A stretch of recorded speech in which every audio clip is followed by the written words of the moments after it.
Hello and welcome everyone to the second last session of the Australian CFO Summit for 2023. I'm Katie and I'm joining you from Wheel, and I'm about to hand it over to the wonderfully insightful Ash from NATI, who's going to take us through a deep dive case study on transforming the finance function. Before I jump into that, again, I just want to say a big shout out to all of our event sponsors. So McKay Goodwin, Huddled, My Accounts, Fathom, Easy Collect, Elena Bennett, Excel Cloud, F Shaw, and CFO Magazine.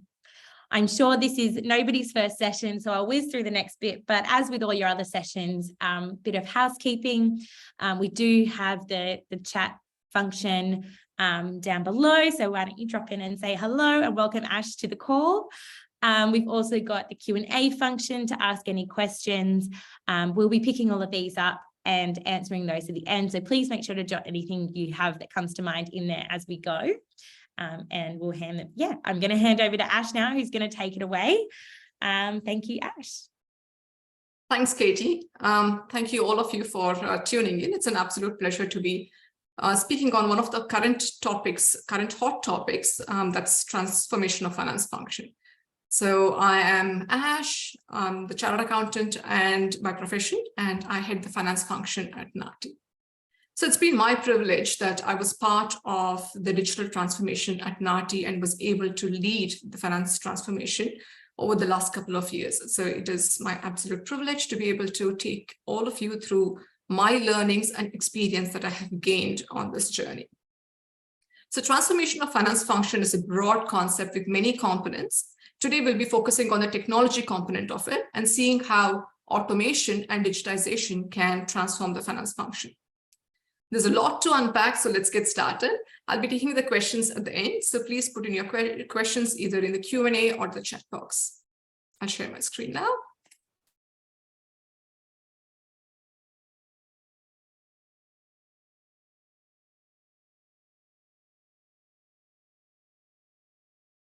Right. Before we look into how we want to transform the finance function, we need to know why we need to transform the finance function. And for that, we need to know where we are and where we are heading. So let's have a quick glance at the trend. Manual bookkeeping. So this, we had it a couple of decades back, where transactions were actually physically recorded in the books of in the books in terms of thick, fat general ledgers. And then we quickly moved on to on-prem finance system. So what's on-prem finance system? Here, the computer was doing the job. We did not have to physically record the transactions in our books of accounts, but what we had to be physically in the office because the finance system would be loaded onto a particular computer in the office. We moved on from the on-prem finance system to cloud-based finance system. So what happens over here? Here, the finance system is on the cloud along with the data. In the on-prem finance system, the data was saved in the local servers. Whereas in cloud-based finance system, you've got the data saved on the cloud as well, along with the finance system and all the applications. So this means that you can access it from anywhere and on any device. And thank God we transitioned to cloud-based finance system. Imagine what our plight would have been during COVID times if we had not transitioned to cloud-based finance system. I can take the example of NATI itself. When I joined NATI, which is quite a few years back now, we were using on-prem finance system. In 2018, we undertook a massive project called Cloud Migration Project. And that was to transfer all the systems that we were using, all the applications that we were using, including the data, onto cloud. We completed this project by end of 2019. And in 2020, COVID hit us. So NATI is a certifying authority. I'll tell you a little bit more about NATI in the next slide. But basically what we do is we conduct tests to be able to certify people who want to work as translators or interpreters in the country. If not for cloud transformation and cloud migration, we would have been stuck with by COVID quite hard. We did face-to-face testing till then, And in 4 weeks' time, we were able to transition from face-to-face testing to online testing. So that was the first step that we had in terms of automation and digitization, that is cloud migration. The second step that we did was migrating to a platform. For us, it was Microsoft platform, which meant that most of the services, most of the systems that we use have a Microsoft platform. So I'm assuming most of us are in this phase where we are using cloud-based finance system. But what's coming up is a cloud-based integrated ERP. So what happens here? Here, everything is on cloud, but is integrated together and works as one unit. It could be your finance system, it could be your payroll system, your rostering system, your onboarding system. All the systems that you use works as one unit over here. And this is where we are heading. Before we move on, let's have a quick look at NATI and what it does so that we can better appreciate the case study. So NATI stands for National Accreditation Authority for Translators and Interpreters. It's the national standard setting authority. It's a certifying authority for people who want to work as translators or interpreters. It means it's the only organization that can certify people to work as translators or interpreters for government providers. For example, if you have to use a translator or interpreter in the courtrooms, they have to be NATI certified. It's a not-for-profit organization that's jointly owned by Commonwealth and the state governments. Let's have a look at the business growth NATI has had, and that will help you understand why we took the decisions we did. So we can see the business growth of NATI from 1987 onwards. Revenue has consistently increased till 2018, and then you can see that it has seen a sudden spike. The number of employees have pretty much remained stagnant till 2018. And then again, you see a huge spike. So what happened in 2018 that led to an increase in revenue and number of employees? In 2018, we transitioned from an accreditation system to a certification system. And that meant there were some fundamental changes in the way we were conducting tests. For the first time, we engaged live role players in a testing format. Now, NATI tests in a wide range of languages. And for us to be able to test in all those languages in the new format, we needed to have a large base of role players. And they became our casual employees, and hence the number of employees increased. We are a medium-sized business in terms of revenue, but a large volume of small transactions form our revenue base. So when revenue spiked in 2018, the increase in number of transactions was exponential. So what were the challenges that we faced as a result of the business growth? The first challenge was employees. So we ended up having 800 employees. This was at the time of transition, out of which more than 700 were casual employees. But the finance system that we had could accommodate only 100 employees. And mind you, we were already using the cloud-based finance system at this point. So we were 700% above the threshold. So this was a crisis situation for us. And the solution for that was we went into the market, implemented a standalone payroll system that could accommodate all our employees. As a low value, high volume kind of business and the exponential growth that we had in the number of transactions, we exceeded the threshold in all the business transactions that we had, be it sales invoices, the payments that we were processing, customer contacts. And what was the solution that we came up with? We streamed all our transactions through our CRM. But the streaming or the interfacing was not as robust, because we needed around 300 API calls per minute for the information to reflect in the finance system from CRM on a real-time basis. But the system could accommodate only 60 API calls per minute. And what was the temporary solution that we came up with? batching the calls. So we batched the calls into 20-minute intervals, which meant that there was a time lag and the finance system did not reflect information on a real-time basis. That meant that we had to look at multiple systems to ensure that the numbers that we were working with are correct. What's the business impact? What was the business impact of all the challenges that we had? The system performance was slower because it was struggling with the number of transactions. It was really sluggish. There was a lot of inefficiencies built in.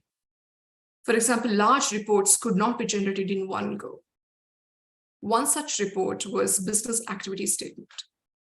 So at that point in time, we had to submit our business activity statements on a quarterly basis.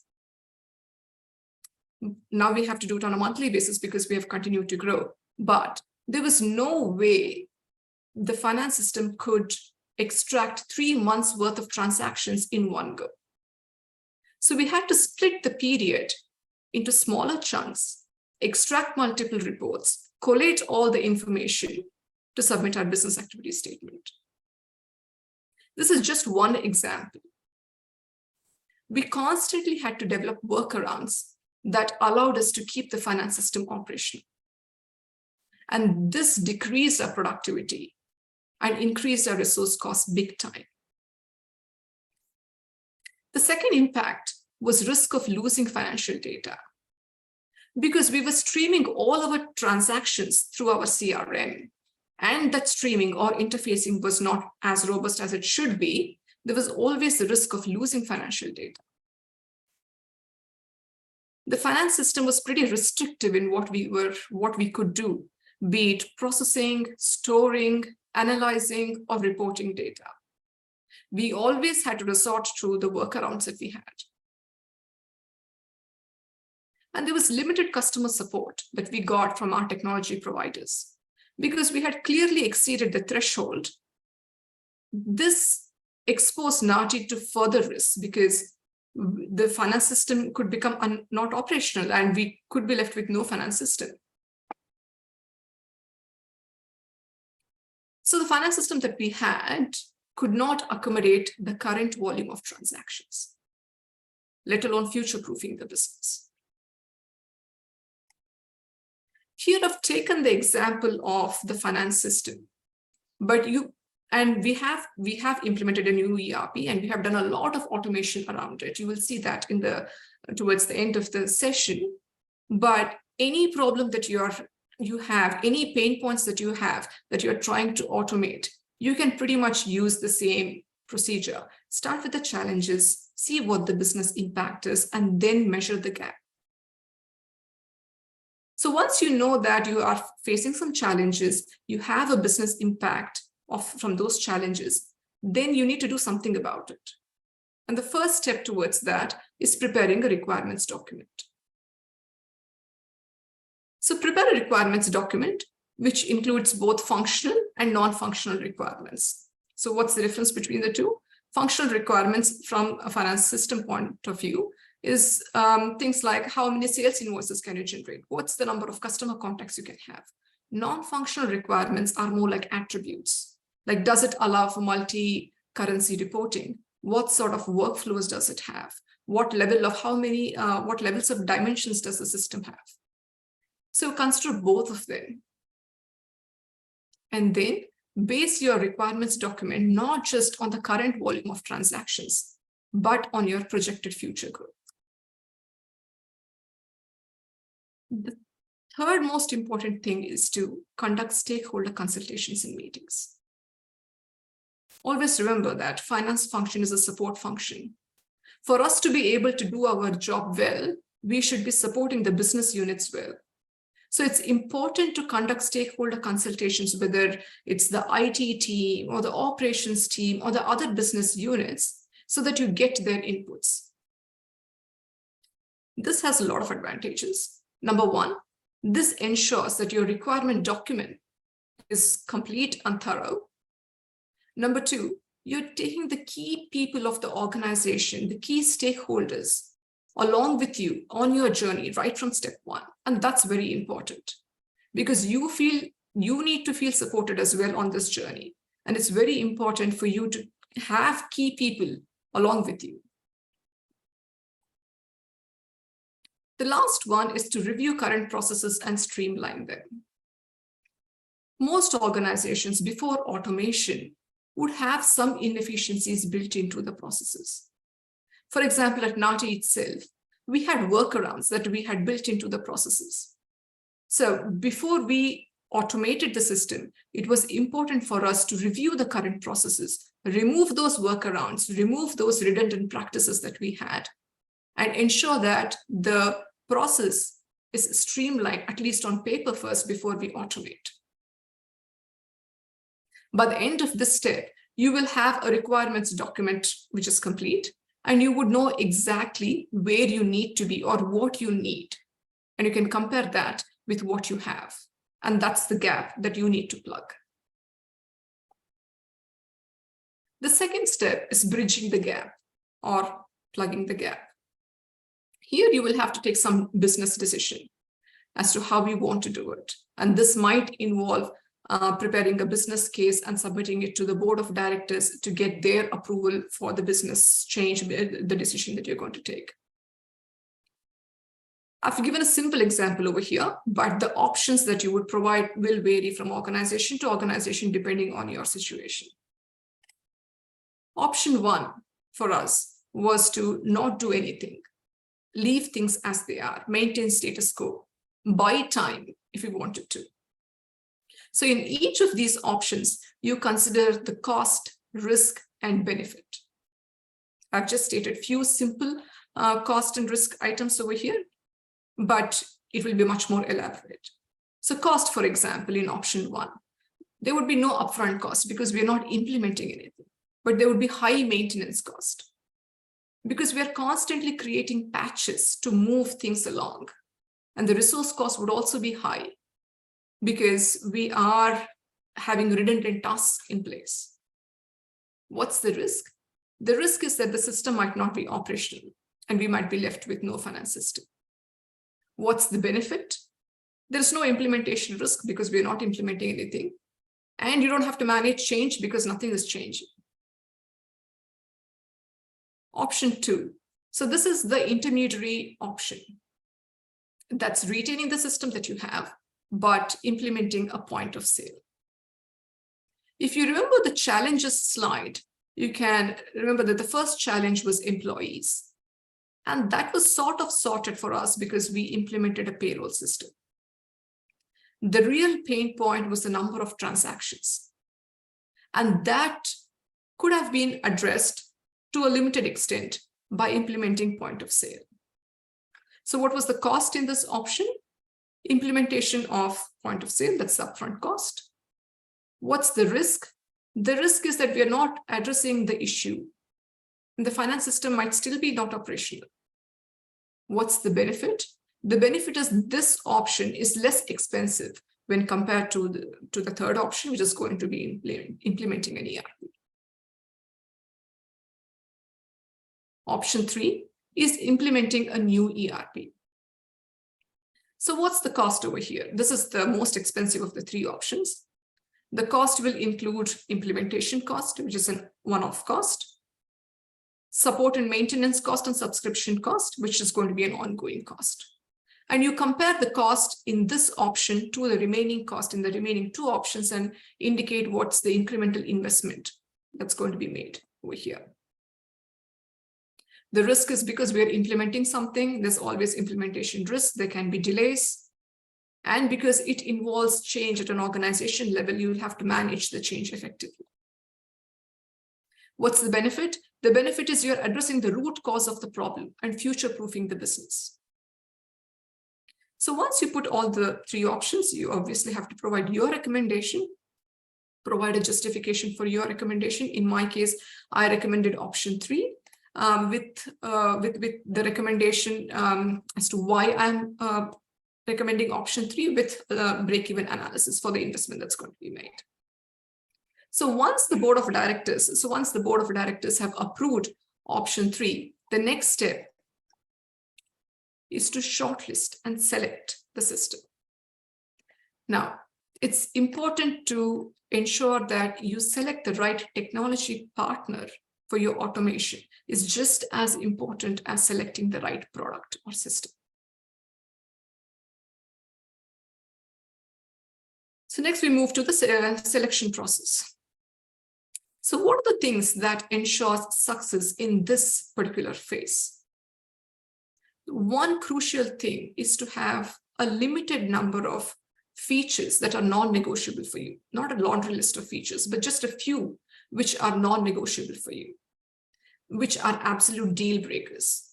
And this will help you in your shortlist process. For us, the first one was scalability.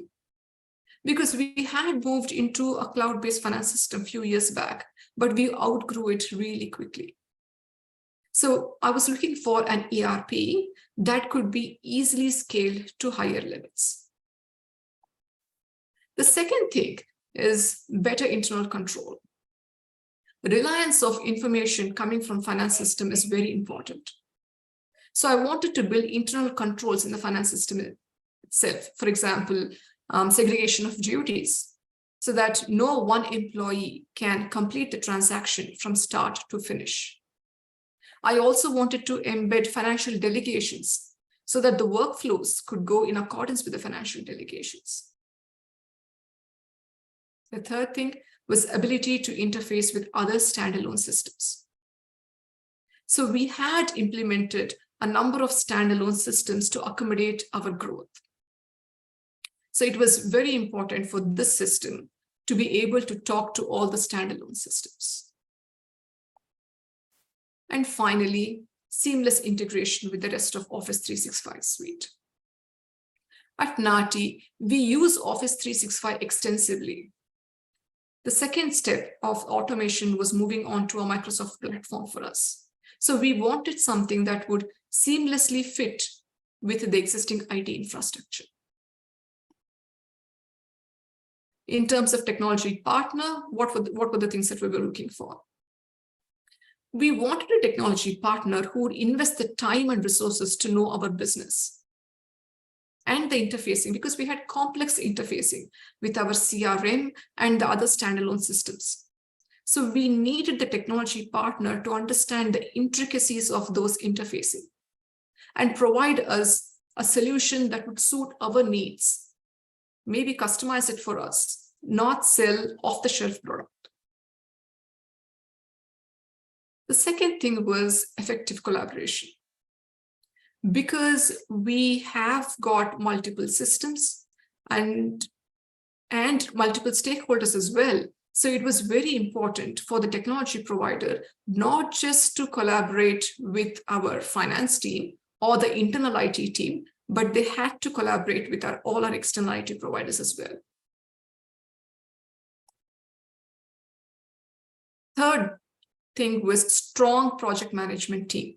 And the reason for that was the deployment date.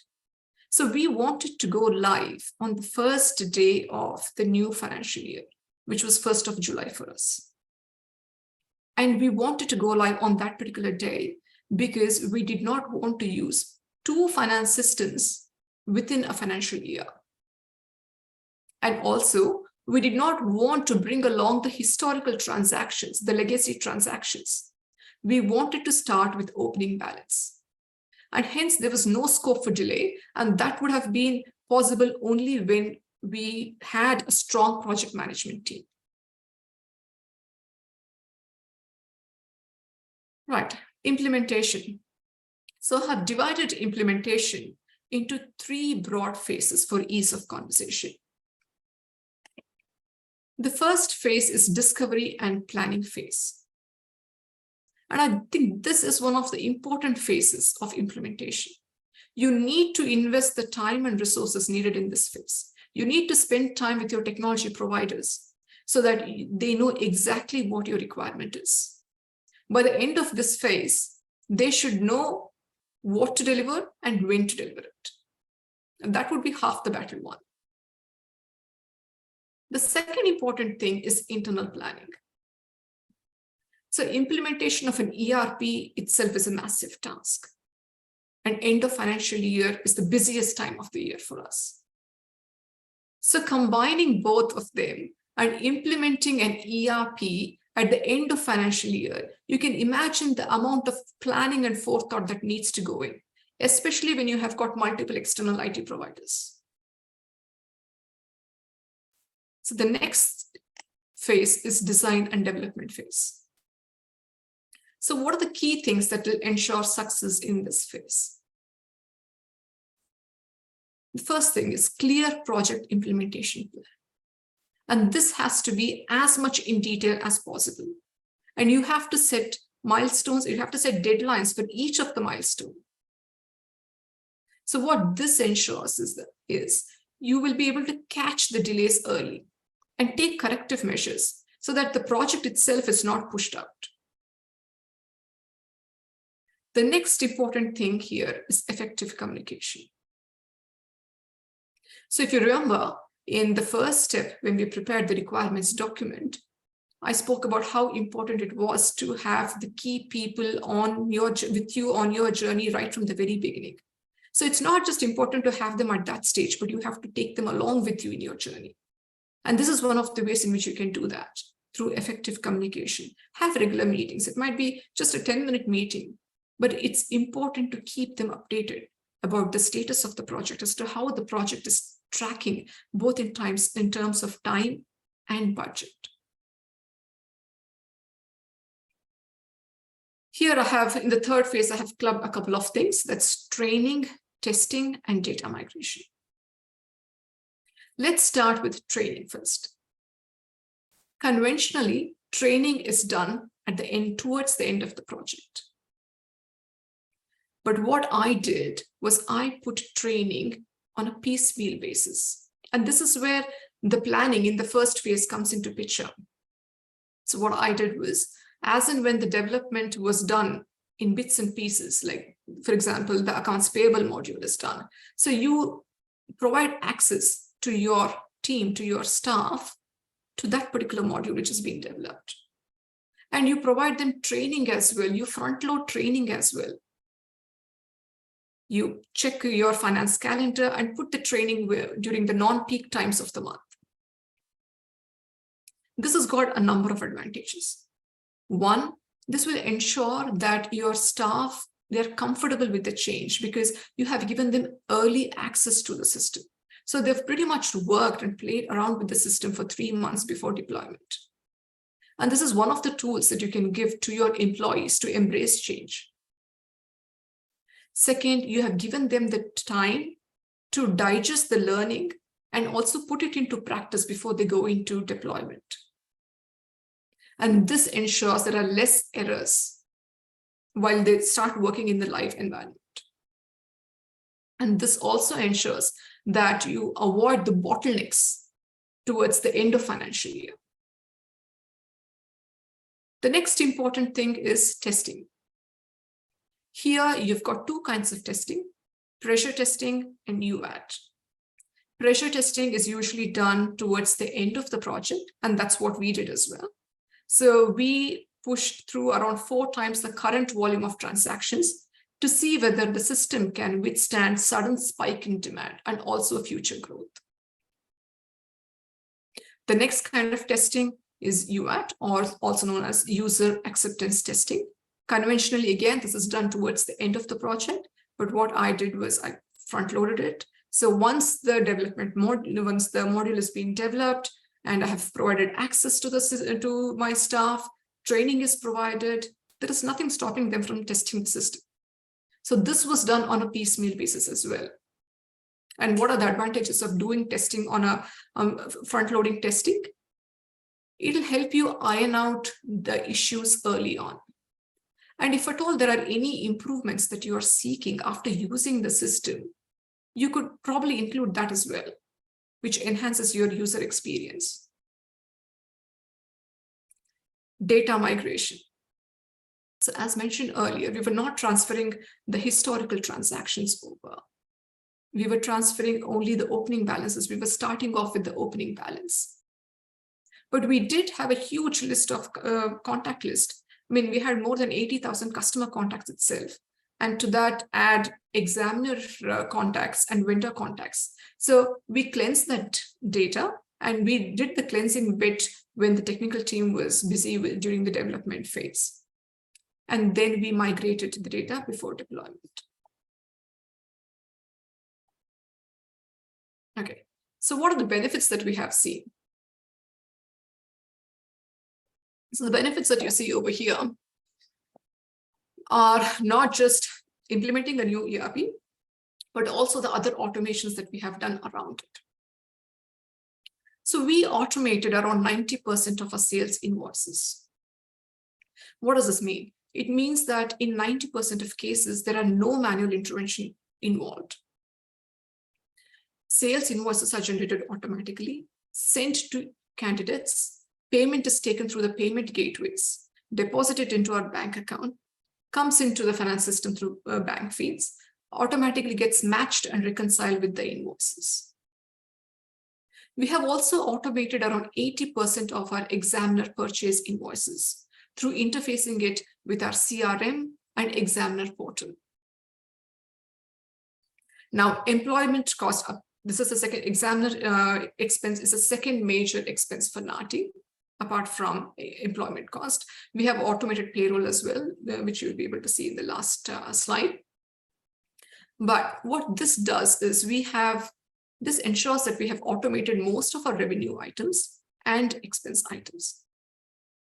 This increases productivity and reduces resource costs big time. And also there were efficiencies from the system itself because we were using the right fit system for us, and all the redundancies were removed from the processes. So this cut down the month-end process by 3 days because most of the things were done on a daily basis. Bank recs were done on a daily basis. Exception reports were looked into on a daily basis, which left few things to be done at the end of the month. One of the significant advantage that we have got with automation is enhanced reporting capability and reliability of information. We have interfaced our finance system or ERP with a reporting tool, which is Power BI for us. We have also interfaced our CRM with Power BI. What this ensures is that Power BI has become a single source of truth for us. It provides 360-degree visibility of our business, both in terms of finance and operations. And all this interfacing has ensured reliability of information because we don't have to check multiple systems. We know that the data reflected in one system is exactly what is reflected in all others as well. And seamless integration because we are using one platform, which is Microsoft for us. This helps to bring out the most from each of the systems that we use. For example, we send notifications and workflows through Teams, Outlook, Power Automate, which means that the business managers don't have to necessarily log into the finance system to approve the workflows. They can do it through their Teams. They can do it through their Outlook. This brings its own level of efficiency and enhances the usability of the products that we have. Right, here I'll be sharing a snapshot of the interfacing and the automation that we have done. So candidate portal. So this is where the candidates can submit their applications, which gets reviewed by our internal team. And then they get an automated email saying that they can go and select the test date. Once they go back to the portal to select the test date, invoice is generated automatically, payment is taken, deposited into a bank account and reconciled in our finance system. We also have an examiner portal, which contains the details of all the examiners that we have. Once a test is sat, it needs to be marked by 2 examiners. So we offer the job to the examiners based on the language that's been sat, the proficiency of the test that's been sat. And once the offer has been accepted, they mark the test or they evaluate the test, submit the results, and once they submit the result, payment to them is automated. We have a rostering system which is automated as well. So currently we have around 900 employees, out of which more than 800 employees are casual employees. Imagine the amount of time and effort the payroll officer will have to put in for casual pay runs, if not for automation. So all the information relating to the casuals are in the rostering system, which comes from the onboarding system. The managers go in, offer the roster, and once the roster has been accepted, they can clock in and clock out. The time is cross-checked with the roster, approved by the manager, and then it goes into the payroll system automatically, waiting for the pay run date. And once with a click of button, the pay run is complete and the information is pushed through to the ERP.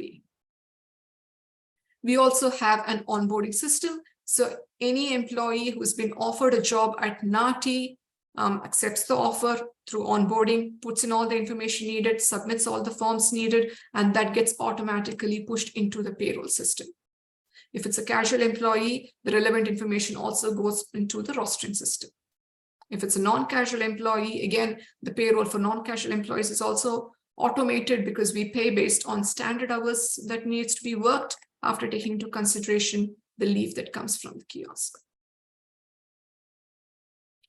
The finance system itself, as I mentioned earlier, has been interfaced with a reporting system, which is Power BI for us. And the CRM is also interfaced with the reporting system. So this provides a 360-degree visibility of the business.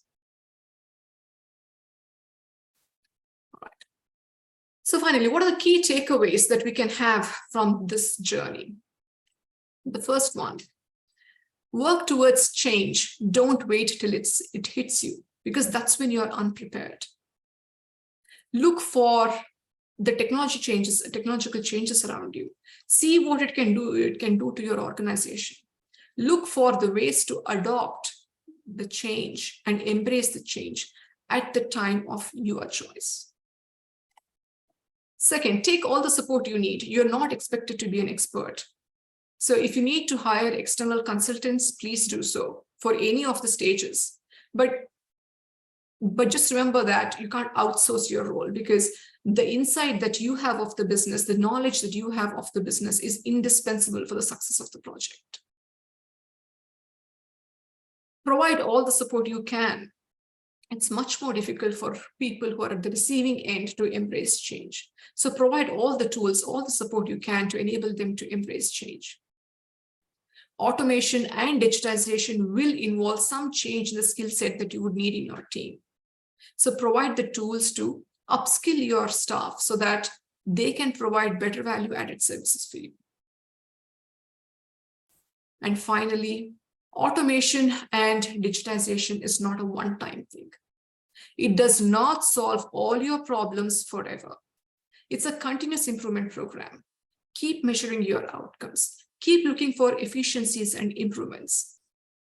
Like they say, road to success is always under construction.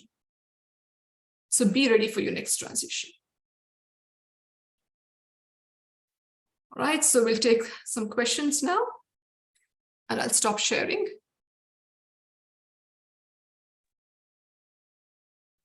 Thanks, Ashwini. That was great. That was, really Thanks, loved Katie. the presentation. We have had one question come through. So the first one is, or a couple actually coming through. So with the implementation of the ERP, the casual staff should drop from 800 to a very small manageable number. Is it? No. So the casual employees that we have is the role players that we have, which we use in conducting tests. So the number of employees did not come down or will not come down because they are the people who are needed to conduct tests. So there is efficiency got from the office staff, that's the non-casual employees. So when you see 800 as the casual employees, at the beginning of the slide, when you saw the challenges slide, that was at the time of transition. Now we have grown again, and the casual employees have again grown, and that is because we've added more languages. So we keep adding languages, and the more languages that we add, the more role players that we need. But that does not mean that we will be using all the role players at all times, because we test in a wide range of languages. So we might just use them once or twice a year, but they'll still be casual employees in our books of accounts. Wonderful. And then another question is around, can you name the systems that you use? Sure. So for the ERP, we use a Microsoft Dynamics 365 product, which is called WISE. So the technology provider that we have gone with for them is KPMG. For the payroll system, we use HR3. For onboarding, we use Flare. And for rostering system, we use Humanforce.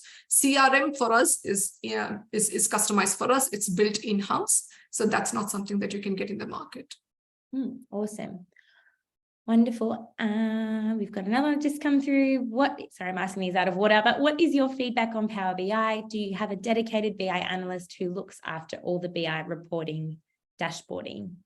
Yeah, so that's one of the things that I spoke about, upskilling your staff. So before we deployed, I provided, we ensured that we provided staff some training to customize the Power BI reports, to build the reports. So that's one of the ways where you can reduce your expenditure, because you don't have to necessarily provide it to an external person to maintain all your Power BI reports. Yes, we did have an external person to build our Power BI reports in the first instance, but after the first instance, after we've got the basic things in there, additional reports are built in-house. The maintenance of the report is built in-house because we have provided the training for our staff so that we can use them for better value-added services.